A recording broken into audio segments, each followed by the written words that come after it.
And we are live. Power Hour LSU. Let's go.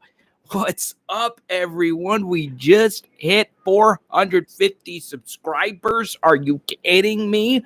Look at that. We already got 4 people in here. I wasn't expecting this to really be anything, so I'm just happy that there's somebody out there watching. So go on ahead in the little side column right over here. Go on ahead and comment. Let me know who's watching. Let me know where you're watching from, because I am so excited about the future of this channel. It's all because of you. There's my boy Jared. He's going to be on some of these live streams this year. But the biggest key is for us to get to 1,000 subscribers. So we're going to get to that in just a moment. You know, if you watch my videos, I'm all about the meat, okay? I'm all about just diving right into it, okay? I got my fresh cut. I'm ready to go. So I want to ask you this. What do you want out of this season? What is acceptable for you this year? And before we get into the specifics, because I want to get into Ed Orgeron, his comments. What's up, Corey? I want to get into what he has said this week about the coronavirus. I want to get into the politics surrounding college football now. Obviously, a big deal today. The Big Ten making their big announcement that they will play college football this season. We don't have to deal with those stupid Justin Fields rumors anymore. I want to ask you this question, though. What is good enough for you this year? What matters to you the most? Is it getting back to the college football playoff? Is it winning no less than 8 games? Is it, well, if we don't win 8 games, I'll be okay with it? Because what I think we tend to do is that we don't think practically about these teams that we love. That is the point of this channel, is that I want to have deep discussions about LSU football. I want to have deep discussions about what makes this program so great. I want to have deep discussions about Ed Orgeron, to Myles Brennan, to Jamar Chase, to the culture surrounding college football and LSU football, because that is all I care about. I don't like telling you something that you already know. It infuriates me when I see sports radio done and just sports media done where they're just telling you stuff that you already know. I want people to feel as if they're in a position where they can have deeper discussions about the sport that they love. I don't want fair weather fans or people that aren't diehard LSU football fans to be a part of this channel, because I feel as if there are fans who live and breathe LSU football, which is you. So for me, I've kind of shifted course on how I feel about LSU going into this year. Number one, and I saw Dabo Swinney in his press conference just look on his face and say, look, I'm happy we beat Wake Forest, but Dabo Swinney was just happy that they even played a game. So I think we can all agree that this year that we're about to dive into is all about having a season at all. So I'm to the point now where I don't care if LSU wins or loses. I'm to the point now where I just hope we can safely have a season.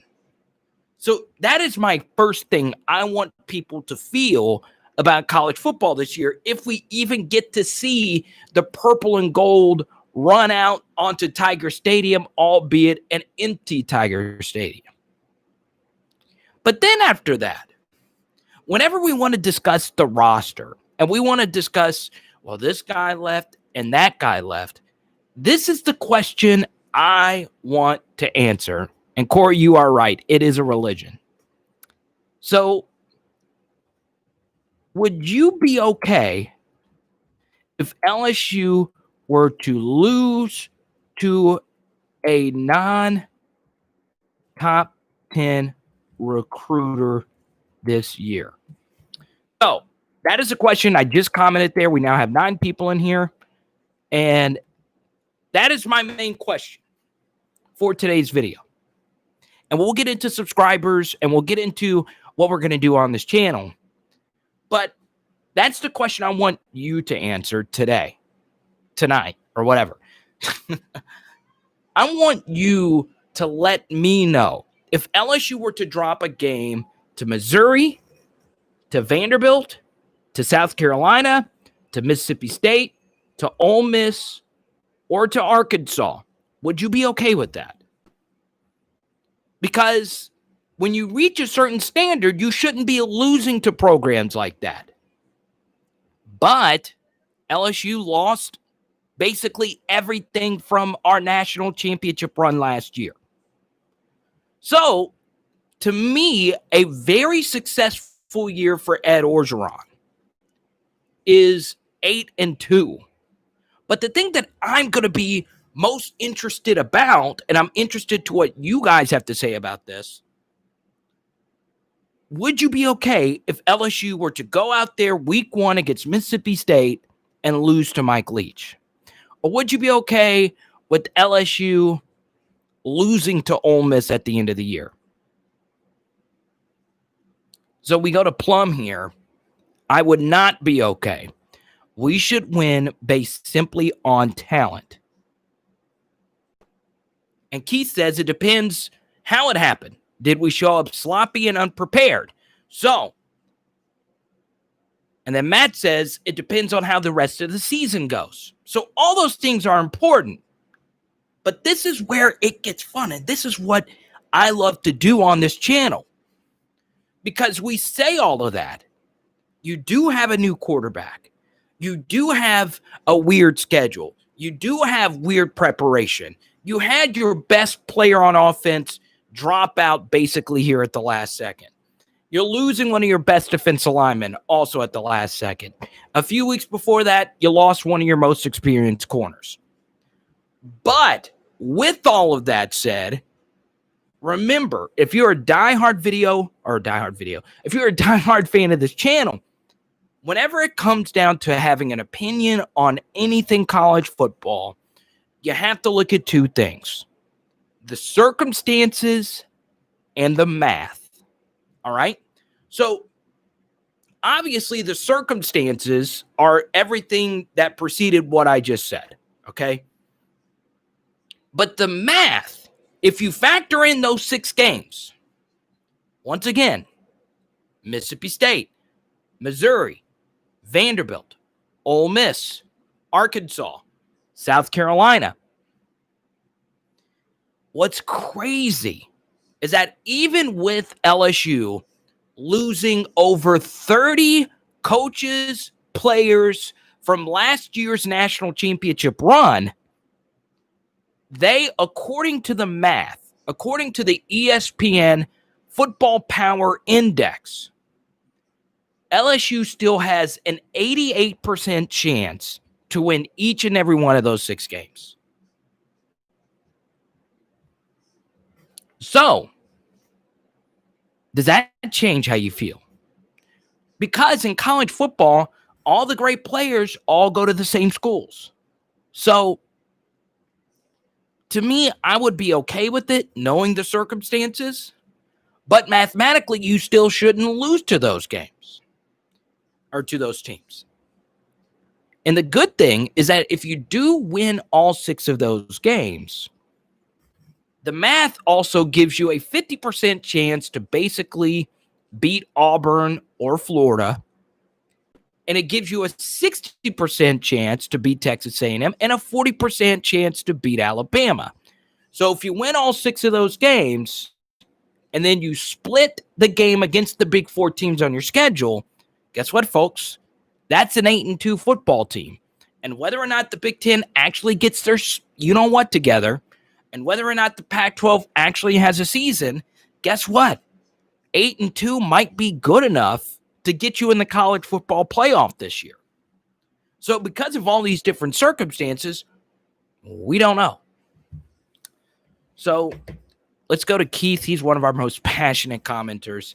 This is the SEC. No one beats everyone every time. See UGA and USC last year. Point. So Georgia's interesting. I don't know what to make of Georgia's program. I don't know if they should be disappointed that they haven't won a national championship. I know they were, one play away against Alabama to actually win the national championship. And once again, a really bad special teams call away from winning the national championship. But I'm not sure if Georgia is close or if they're further away. And to me, obviously, Kirby Smart's not going anywhere. He recruits at such a high level. They have Brock Vandergriff coming into this next season, the 2021 quarterback commit. So the future looks bright at Georgia. But still, when you have that much talent, and when you have as much talent as LSU, because think about it, LSU lost all those great players from last year's team. But I would take LSU's incoming freshmen over the skill positions out of anybody else of those 6 teams in the SEC. Like, I would take Arik Gilbert over Kylan Hill. Like, I'm that high on Arik Gilbert, and Kylan Hill's probably the best running back in the SEC. So, you just don't know. Here's Plum. I'm happy with 8-2. I can deal with 7-3. Anything less, I'm going to be upset. I know this is a rebuilding year, but we have the talent to remain top tier. Okay, I'm with that. So yeah, obviously there's a lot of questions. How many of you feel comfortable with Marcus Dummerville playing this year, the true freshman left tackle? How many of you feel comfortable with, let's say, Trey Bradford getting some reps as a 14 running back? Because what's interesting, so shifting gears here to running backs, I'm going to do a film study coming up about the 3-headed monster, Chris Curry, Ty Davis-Price, and John Emery. So what's interesting about those 3 running backs is that none of them, all 3 of them look to be about the same. I watched all of their tape. I pretty much watched all of their carries 2 times over. And not a single one of them were so good where you can clearly say that they are the best running back. So, once again, only my die-hard LSU fans are going to remember this. So, let's rewind back to 2012, okay? It's the year after LSU loses in the national championship game. And in 2012, Zach Mettenberger takes over. And does anyone remember the 4 horsemen at running back? It was Kenny Hilliard. Alfred Blue, I believe Spencer Ware, and somebody else, okay? So those 4 running backs, it was Michael Ford, okay? So you remember it was Alfred Blue, Michael Ford, all those guys. And we were so dead set on one of those 4 running backs breaking out to be the stud for LSU. But does anybody remember what happened in 2012? Does anybody remember what happened in 2012? South Carolina comes to town, right? And a guy by the name of Jeremy Hill broke out. Freshman running back out of Redemptorist High School, teammate of Lyle Collins in college. And how many of you thought, out of all the running backs that LSU had on the roster, that the 5th string running back would end up being the best? None of you thought that. And honestly, when you look historically at LSU's running backs, more than half of them have really shocked us. Nicholas Brissett. I actually just bought his autographed rookie card. We say hi. And it's funny I say that. My dude, the Fantasy Football Card Quest, who got me into Prism card collecting, just comments when I say that. Andy's one of my best friends in card collecting. I just bought Nicholas Brissett's rookie card. And he's out of the NFL now. I was a big fan of his. Does anyone remember Nick Brissett had no hype? And guess what? He turned out to be a really good running back. Clyde Edwards-Helaire on a completely different level. One of the greatest offensive weapons LSU has ever had. Clyde Edwards-Helaire, none of us expected him to do what he did this year. None of us. So, who's to say that Trey Bradford's not going to be the dude? Who's to say that Chris Curry is not going to be the guy that breaks out? But as of right now, my sources in the building tell me that Chris Curry is RB1. Even though last year, Ty Davis-Price was more featured in the offense.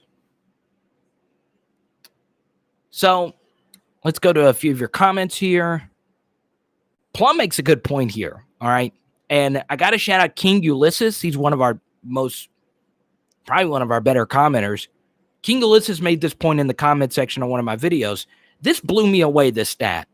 Corey Kiner, okay? He's one of the running backs for the class of 2021 that Kev Falk recruited. This was Kev Falk's first ever running back commit. So, dude, did any of y'all see this? 300 yards and 7 touchdowns. Corey freaking Kiner. That is so cool. So, this is where it's going to get interesting, all right? Now, for those that watch my videos, remember I was telling you about one underrated 2021 commit, okay? And I'm going to do a video on him coming up. It is not Corey Kiner, but goodness, he looks like a beast. I don't care who you're playing against. Do you know how freaking hard it is to run for 300 yards and score 7 touchdowns? It's hard. It's crazy. But he had to have been averaging like 20 yards a carry. So I hope all you guys are having a wonderful evening. I want to show you all this. So I got this koozie for $4 off of Amazon. Look at this. I'm afraid to hold it on my laptop because I'm clumsy. But look at how cool that is right there. 2020, and it's wonderful. So yeah, what are y'all drinking tonight? Let me know what you're in the comments. Are you drinking Capri Sun? Are you drinking water? I normally drink 1 beer a night to calm down at the end of the day. So Jared's one of my best friends. He says, Curry, RB1, but I expect to see the 3-headed backfield for the Tigers. I see LSU running the ball a lot more than they did last year. So this is another good question about the LSU offense, and I'm curious what you guys think. So the funniest thing about the LSU offense last year was that they stayed with the same personnel on the field. And the reason why you stay with the same personnel on the field, number one, it doesn't allow the defense to substitute. So on offense, you have to, if you substitute players out, by rule, you have to allow the defense to make substitutions. So I just burped. So guess what? If you do that, you can't have too much going on offensively if you have to allow the defense to substitute. That's why LSU is so effective. Something else is that having a running back into the game, if you motion him to the outside, guess what happens? If a linebacker runs out there with the running back, that lets the quarterback know that more than likely the defense is in man coverage. So I don't want to get too X's and O's because it's kind of hard to not actually have a screenshot. But what makes it interesting is that when you do that, you can't really sub out running backs all that much because chemistry really matters. Part of the reason why LSU was so good was that they didn't give Stephon Sullivan too many snaps and that they didn't give Derek Dillon too many snaps. It wasn't because they weren't good enough. It was because LSU needed those game reps to build chemistry. So it's funny because Joe Burrow last year threw for 278 yards and 5 touchdowns against Georgia Southern.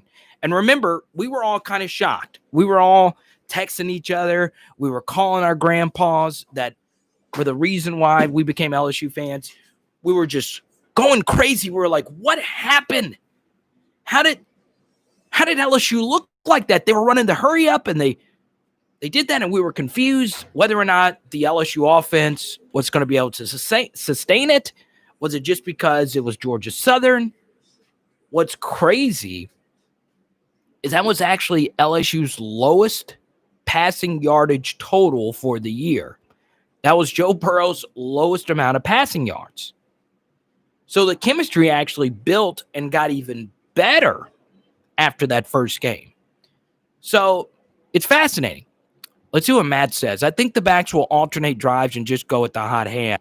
Between the 4, whoever is making more plays get more drives. So I agree with that, and that's what Ed Orgeron said this week. So I'm pretty excited about that. I'm pretty excited to see what the offense is going to look like here. And basically just a few days. It's crazy that LSU is going to actually try and do this. Now, it's interesting.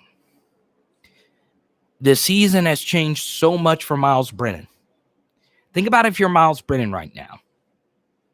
You're getting this new look offense handed to you. And you're going into this year thinking that you are going to have the best college wide receiver ever. Statistically, the best college wide receiver season ever was Jamar Chase. You lose him. And then you have a center, and this matters too. You have a transfer center coming in from Harvard and Liam Shanahan. So how the offense actually looks, and oh yeah, by the way, you're at Orgeron, you're thinking that you're going to have Joe Brady back the day after the national championship game. Joe Brady announces he's going to the NFL. So what are we going to do? How are we going to recover from this? Well, I feel comfortable enough with Steve Ensminger, and I think Steve Ensminger will do just fine. Remember, when Ensminger took over the offense from Matt Canada, the LSU offense actually got better.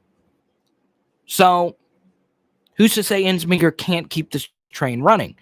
By the way, and I've actually done some deep dive source searching on this, and I wanted to actually know the truth. Was it Steve Ensminger that actually called the plays for LSU? And I appreciate that, Tremaine. The most important thing was that I was told that Steve Ensminger did have final say on the play calling, unless Ed Orgeron butted in and took over. That never happened. So Steve Ensminger did call a majority of the plays. It was Joe Brady's offense, but Ensminger did call the plays. Now, can you run that same offense with Myles Brennan? I don't know. But I'll take it one step further. So I've been on a lot of podcasts to talk about Joe Burrow, okay? And so many people have asked me, hey, is Joe Burrow really that good, or is it the supporting cast? Is it the play calling? Was it the schedule? And I promise you, I used to be, because as the season goes on, there's so much going on. But whenever the dust settles and you're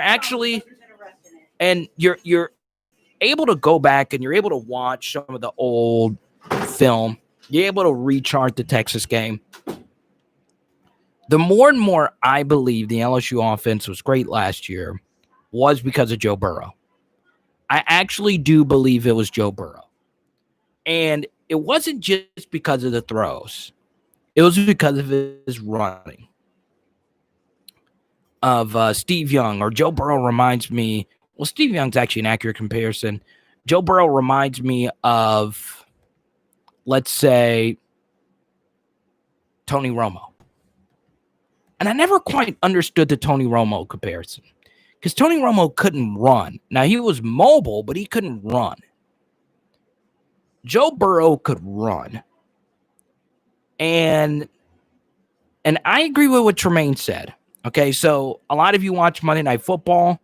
Lloyd Cushenberry looked really good as Denver starting center. Damian Lewis won the right guard job. He looked pretty good. The LSU offensive line was very good last year. Coach Craig and that group did a really good thing. But what made the LSU offense virtually unstoppable, and this is the biggest myth about the Clemson game, about the Alabama game, Joe Burrow made so many plays with his legs that won LSU those football games. And that, to me, is where the biggest gap is going to be between Joe Burrow and Myles Brennan. And the reason why the gap is so wide is because the way you learn how to run effectively as a quarterback, the way you learn how to step up in the pocket as a quarterback is something you can't do in private quarterback tutor sessions. It's something you can't do when you're just hanging out with other quarterbacks and throwing in an empty high school field in the middle of Arizona.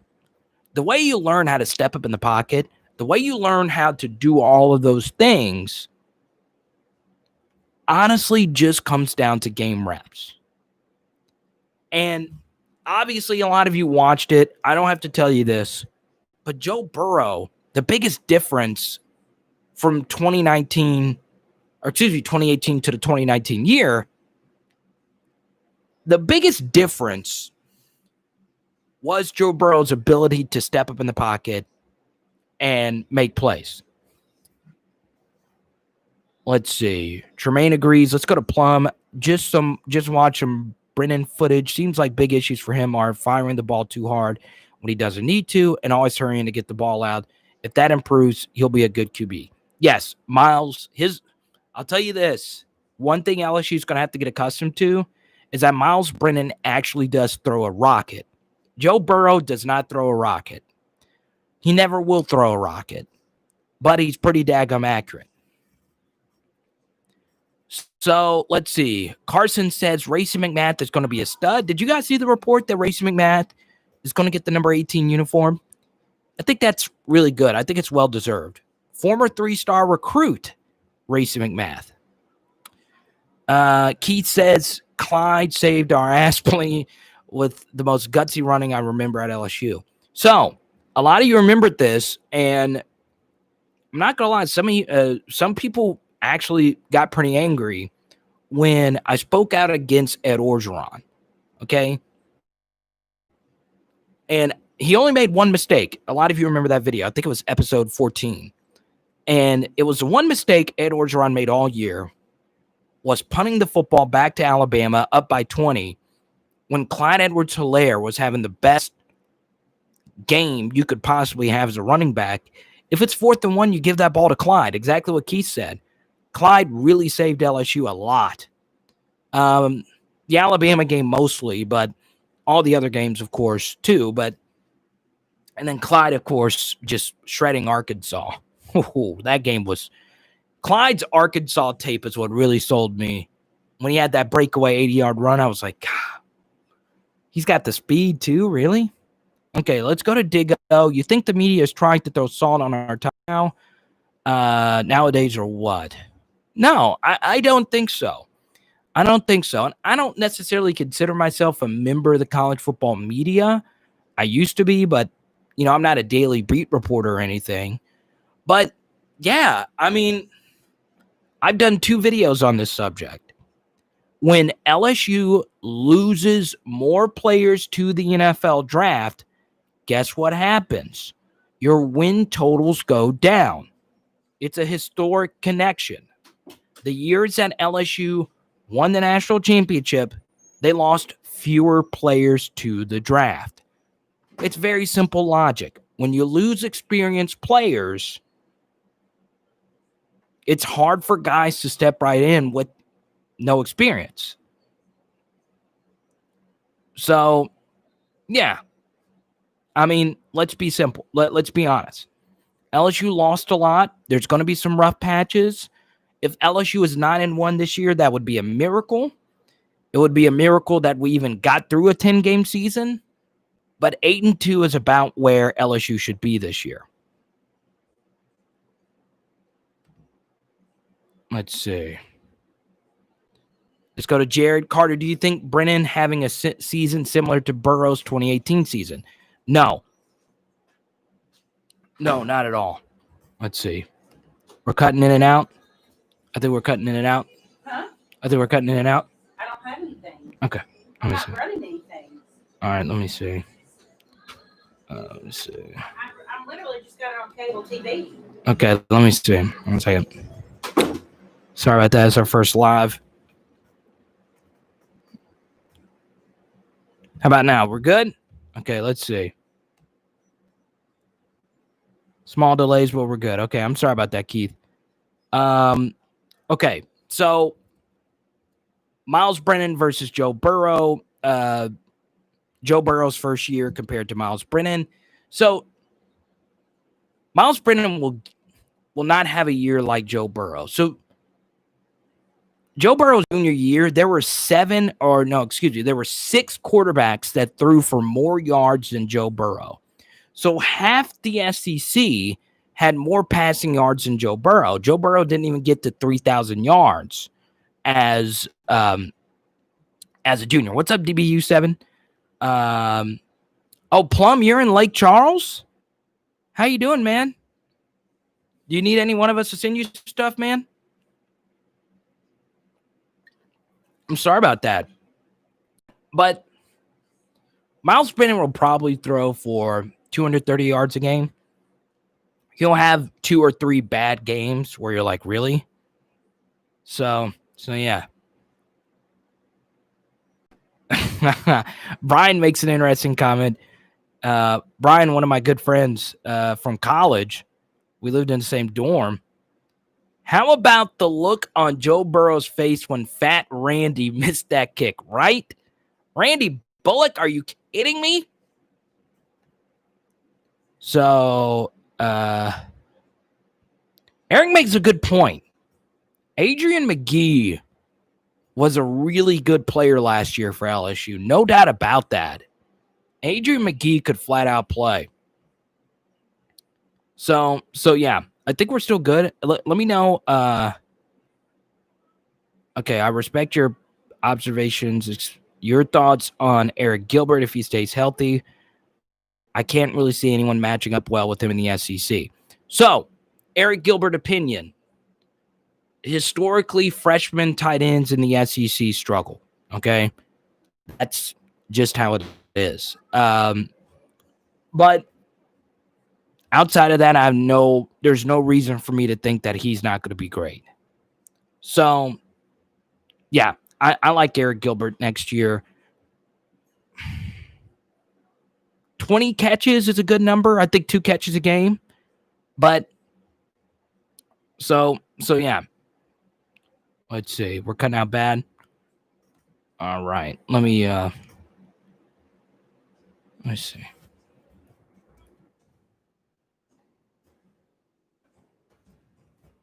So yeah, let me see. We're cutting out bad now. Let me fix this.